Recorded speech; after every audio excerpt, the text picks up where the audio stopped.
All right. So the first portfolio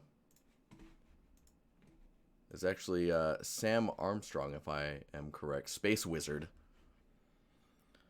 So this is maybe I can set this up right here. There we go. And I'll just hide my camera for now, and then I'll come back if it makes sense. So, Sam Armstrong, I'll read your little intro. You wrote, "Hello, hello. I'm an environment artist or environment and prop artist from the UK. I did 3 years of university studying 3D game art, took a year out, and now I'm about to start my master's degree in a few weeks. I had always been playing games since I was young, so I always thought games, whether it be art or design, was the route I was going to take in life. In my last year of school, Destiny 1 came out, and that game was a huge push in my saying I want to do that. Oh yeah. I I had what did I have that feeling with? I had that as well. I think everyone has that one game that hit them and they're like, "Okay, I need to make this happen." I think it was Gears of War for me. The first one. Anyways, I finished school and that I saw my local college starting a course focusing on games, animation, and visual effects that year. From there, it turned into going to I'm going to try and say this Teesside University, and now a master's degree. I feel like my strongest subject is hard surface modeling? Question mark. So I'm looking to develop my skills in other key areas such as texturing slash materials, lighting, and portfolio presentation over the next academic year. Also, there's a good chance I can hop in the call, but I'm not 100% sure. Thanks. So Sam has confirmed he will not be in the call, but that's all good. You're in the chat. So what is up, Space Wizard? How you doing? Okay, let's take a look at this portfolio. So you've got your thumbnails. You've got some a combination of weapons and like a little droid type thing, Imperial worker droid. Cool. Yeah, some weapons, and then it looks like final year project. Oh, nice. Oh my gosh, Dintover, cool. Um, it's a Hobbit scene, and then Red's Revenge, Team Fortress 2 fan art. That's really cool. So it looks like a little diorama as well. Okay, so I don't know if these are in a specific order. And Space Wizard, if you have any questions, you can drop them in the chat, and I'll try my best to answer those questions. So this one's 2 years ago, and I guess with your, because you said that you were in school for you did 3 years of university, so I'm imagining this is like near the end of your 3 years because it's you took a year and now you're starting your master's degree. They're in time order, but separated between environments and prop art. Oh, okay, okay, cool. Yeah, so I think when I look at assets like this was the second year. All right. When I look at assets like this, one of the things that really sticks out is how crisp edges are, followed by like when you're doing your texturing phase, um, how much people end up damaging the edges. So like if we just, I think I can do it like this. Let's see if this is gonna work. Um, there we go. Nice. Okay. So I've been doing a lot of red pen type work at in whenever I'm doing feedback. So you're gonna get it like this.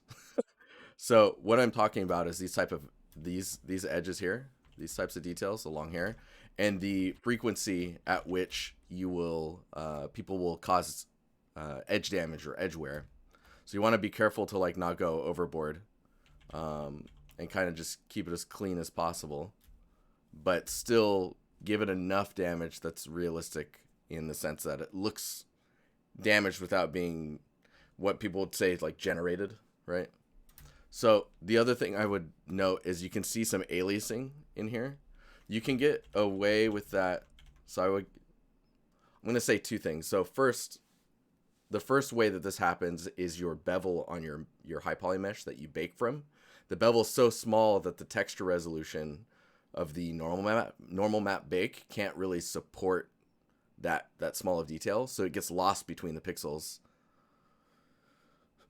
The next thing that can happen is if there is enough room, if the detail's too small on screen for the render, when you're doing like your portfolio screenshots and whatnot, this is also, you'll get the same effect where there's not enough pixel resolution in that area to support the detail that's trying to be shown. So one way to fix this, so first the model, make sure your bevels are wide enough. It's usually good to go a little bit larger than normal, just to capture that. And then secondly, when you do screenshot renders or like a render that you're going to present in a portfolio, render it out. Let's say you're going to output a 4K image, render it out at 8K and then down res it in Photoshop to a 4K. Or if you're going for like a 1080p image, render at 4K, then down res to 1080. You'll get natural, like a natural transition of this edge, and it won't have that aliasing problem that we're seeing. The only other thing I would say on this piece is like making sure that you have some ground for it to be there, or like something that's like a platform or something, right? Having an asset just floating in space is usually something that everyone points out as like, oh, it could be stronger even if it was just like a ground plane that was reflecting the asset. Other things, maybe like higher poly counts, so you can't count the edges, because you have to think about all of your assets as how is this being viewed. If the camera is never supposed to get this close and it was in game, then you don't need to show this angle, right? And that also means that you don't need to add the geometry that I'm asking you to add. The only reason I'm asking is because the camera is this close. If you never show it that close, then it doesn't need to be, right? That's kind of like why you'll get assets that are not too detailed in like an RTS. But then if it's a third person or a first person game, it's going to be way more detailed, because that's the intended viewing perspective of the asset or assets. But yeah, oh, maybe I can check this out as well. Just look at the materials really fast, see if I can get something going here. Oh, I don't want that. No. Oh, okay. Base color. And then metalness. Okay, so knowing where so if this is, I can see there's the edge damage here, right? So that edge damage leads me to believe that this is paint and this is metal. So keep in mind that like your metalness would then reflect that. So paint isn't metal, it's paint. So then the paint would be black in your metalness map, and the metal edge would be metal. Now, given that we're going pretty deep into this piece, I know it's one of the older ones in your portfolio, so we're just going to kind of go through and just kind of look at everything. Oops, let me get this one here. So I probably wouldn't have this one in your portfolio, mainly because it doesn't feel like a high poly render, just because all the bevels are really sharp, right? This is probably like blog content, if you want to call it that, or like, hey, this is what I'm working on, but it was never fully realized, so it doesn't really, I would say, it doesn't belong in the portfolio. This asset looks pretty cool. So, oh, nice. Wait, what? Hang on. I gotta see this.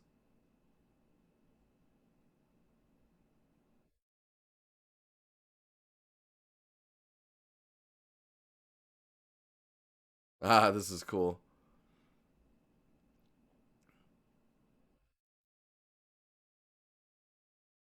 Bro. Violent. Violent. Oh, that's super nice. That is an interesting shotgun there. Um, cool. So I guess what I would say here, this looks quite stylized. This is a project where I was in charge of weapon design and modeling and some props. Cool. Yeah, I guess so. What I'm seeing, like, because this is last year. What I'm seeing is a lot of the materials are just kind of like they're having that initial pass, but you need to be thinking about like what type of material it is, how to have the roughness read. Let me see if there's any.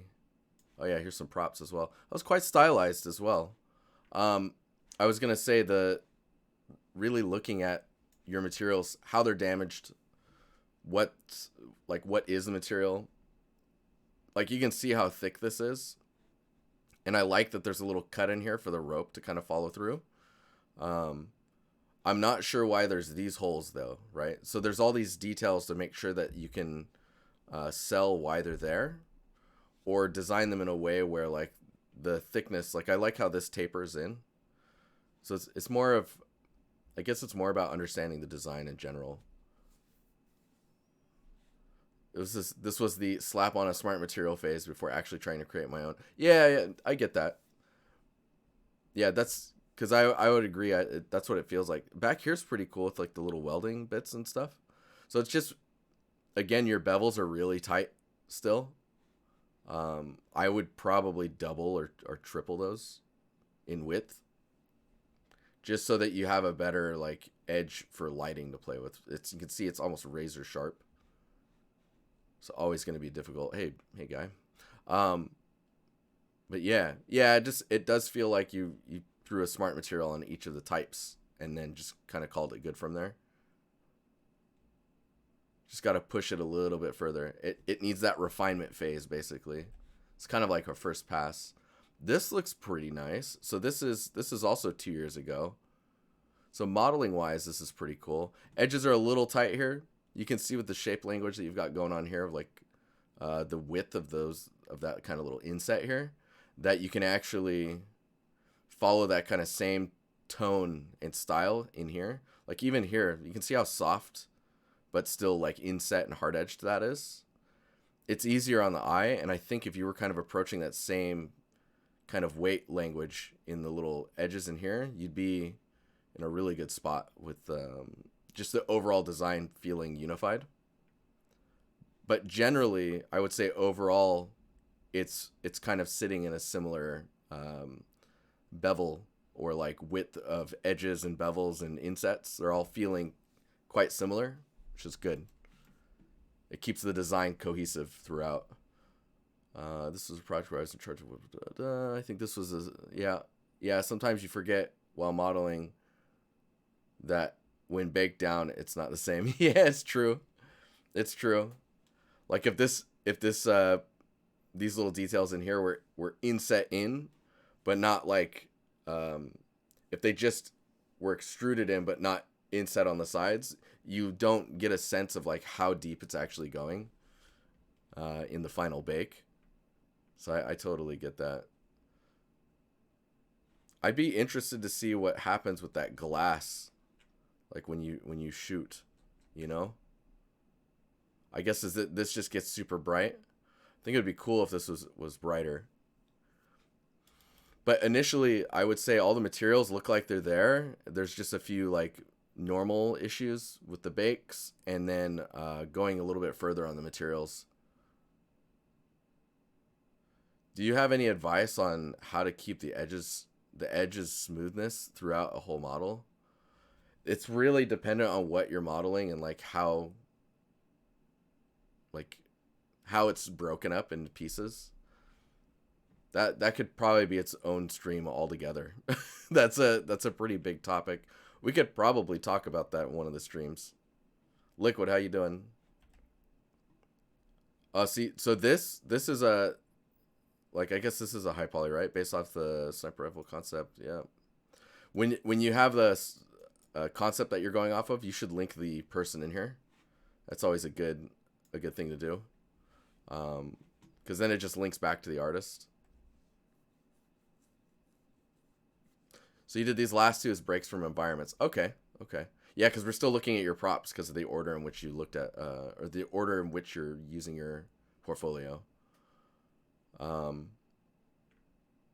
I mean, I look at this and this is sick. This is a huge step up in the quality of your content. And again, you can see the consistency of the bevels. The bevels have gotten better. Yeah, see, here's the concept as well. Gonna make sure to... It's good you're crediting the name, but you could totally add their art station. Where are we at here? So you can see the bevels here are definitely a little wider. It's much softer. And it is reading quite a bit better. There is some like pinching that's happening here that you'll have to watch out for. And the only other thing I would say is like now that your bevels are looking pretty good, it's more about making sure that the shapes that you're creating with the pieces don't look as primitive as they current, like right now this feels quite primitive, right? It's like, okay, add a loop here, add a loop here, and then I scale this whole outside area out, and then I just bevel the edges by one edge.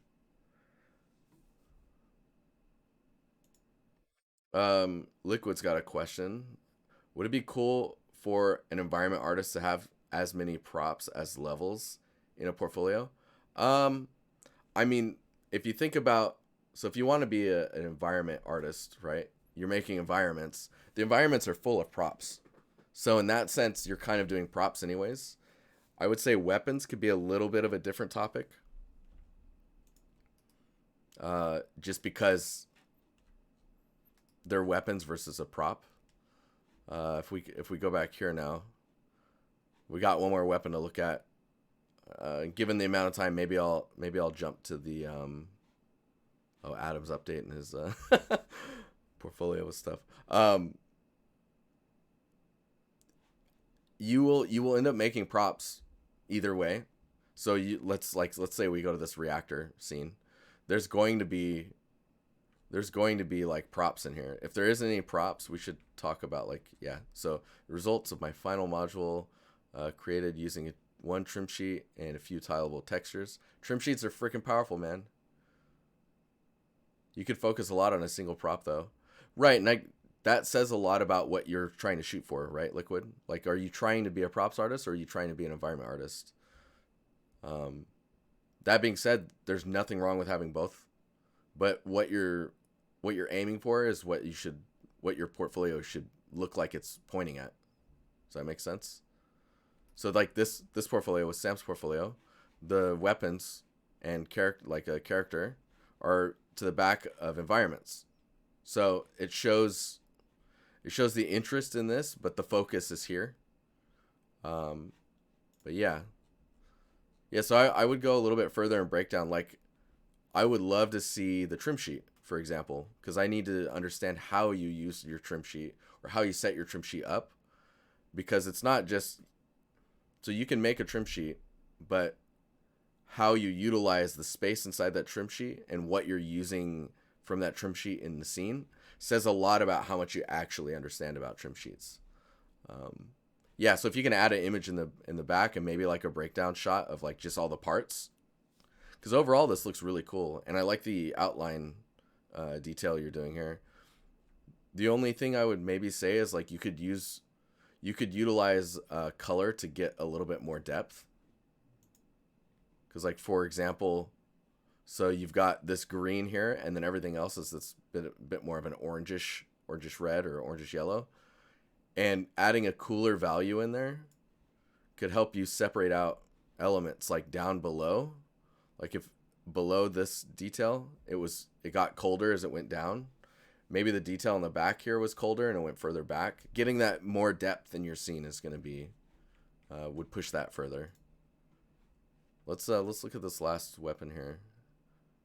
Yeah, this one's pretty cool looking. So this one's really nice. I would say like, if you don't go and texture an asset and you're just doing like a high poly, this is, I would say, where you should take your materials at a minimum. And you can do this in a procedural way with like triplanar materials in like Blender, for example. I'm sure you can do that in Maya as well with the Hypershade. And you just get base materials on things. You could do like just a tileable material from a free library and just map it to everything that for each of the material types and call it good. Because this looks really good. The edges look clean. They look pretty unified as far as design goes, and there isn't as much stretching or like skewing that I'm seeing in this one. At least at like a quick glance. Again, I would link the artist who did the concept if you can find it. Really nice. So we've got your Train of Terror. I remember this. Super cool. I'm really digging that you like using these like the cell shade outline on stuff. It really gives a different look to your work. This is great too with the breakdowns. Um, Base trim sheet. So it was a trim sheet piece again, which is totally fine. Uh, a modular kit as well to just kind of build it out. And it looks like you're using some packed masks. It'd be interesting to note down here, just like what's packed in there. Um, but yeah, I don't think there's not too much to say other than it's quite dark in this scene. Even in the darkest of shadows, getting some lighting in there, some color, like maybe that ambient blue at a really low value. You just want to make sure that you don't have, like, if we paste this here, let me just run my action levels check. Yeah, so you can see where it's black. There's little to no information. So you just want to avoid letting things go to completely black.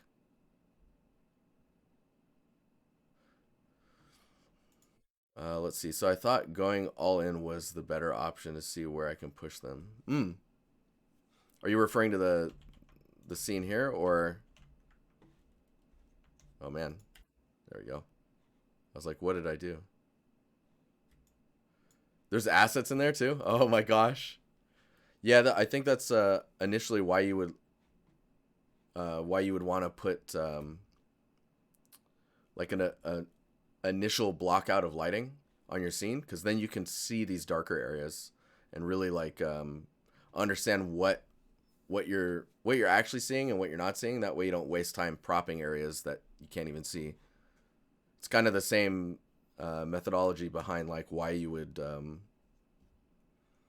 like if there's a dark area and you didn't think about that, you'll like prop, or like the same methodology of setting up cameras and going like, this is going to be an interesting angle. Now you don't have to prop anything behind you, for example, right? Um, I think the other thing I would mention before we move on to the other scenes is I guess this is puddles, right? Like water or like slime or blood, maybe. I'm not sure. The shapes of it make it hard to understand what type of, like from back here, it kind of looks like shattered glass pieces. But thinking about it as more of like a puddle, or like like how puddles form and where they're located at will help you design those better in the future. You can probably do it as a decal as well, so that you don't have to worry about like how it's going to work with the material. It looks like it's a decal, but yeah, I found that I ended up blocking out cameras, but always ignore lighting. Never ignore lighting. It's arguably the most important thing, followed by your materials. Because lighting will, now that we're PBR, right? Lighting is only going to be as good as your materials are accurate to PBR values. So if materials are wrong, the lighting can't help it now, which is pretty rough. So this looks pretty cool. First environment piece for 2022. Exploring my way through stylized approach and recreating an environment from one of my favorite movie franchises. You watching the new show, the new season? Lots of people are watching it apparently. 25 million people tuned into the first episode. Crazy. I like the way you're breaking down the render passes. You're waiting to binge it? Nice. Nice. So this is also really good, seeing like how you're thinking about modularity. Yeah. I think when I look at this scene, there's a lot of brown, and maybe it's because of the references you're looking at. The other thing I would say is the ground is very flat, and so using props like in this corner is very good. You're using props to break up those edges and whatnot, so that's helping a lot. If the rug was a different color or had some patterns to it, I think it would pop a little differently from the floor, and that would help in the overall like composition of the scene. And then I wanted to get to this one because I think this is your most recent. So this is 3 months ago. Personal project created based on Team Fortress 2. This was a good learning experience in learning how to develop stylized look using PBR workflows. PBR and stylized, super interesting. I find it really intriguing to see how people like bend PBR to make their stylized scenes. Decided to create a small diorama and be more asset focused. So this is a good way to do asset focus while still building a scene. And you can see it right here with this diorama. Overall, it looks quite good. Again, I would say your shadows are too dark. As you can see the shadow on the ground here, like this one, there's information there, but back here it's really dark. I would use like your ambient just needs to be brighter. But overall, this is really cool. This feels a little out of place. I think maybe it's the use of white values and the textures kind of like making it feel washed out when everything else doesn't have that kind of washed out feel. I guess some of the foliage does. If you want it to go lighter, instead of using less saturation and going brighter, you could use a little bit more saturation while going brighter, and it'll probably feel a little bit more natural, because that's what's happening in the materials here. But yeah, your shadows or like the areas that aren't in direct light are very dark. Turning those up to maybe like let's say that this is at like 5% brightness, you probably want to bring that up to like 45 or 30% brighter, or 30% of the full brightness range.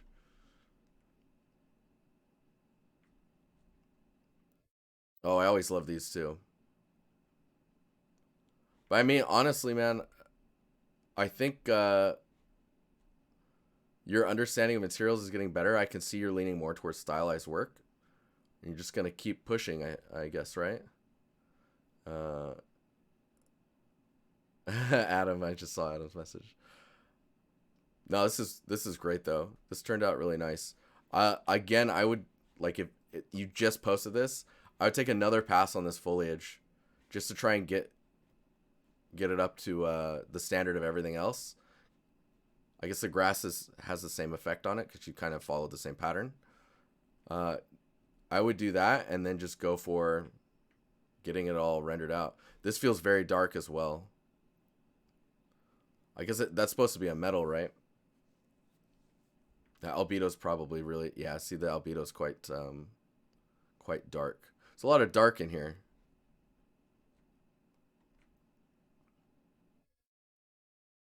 But cool. Very cool. Oh yeah, so you've got it set up in a way where you can just add more color to there. Very nice. And I like the breakdown in this as well. Cool. I think I'm gonna hop into the next review, which I think is Jonathan. We'll see if or maybe it's not Jonathan and I'm getting them mixed up now. But this is really nice, man. I'm really curious to see what happens as you go into your master's program, and like what you're focusing on and what you're pushing, because it looks like you're heading more and more towards stylized work, which is totally cool. It looks good. It looks very good. And hopefully all the stuff I highlighted helps. All right, let's get on to the next one.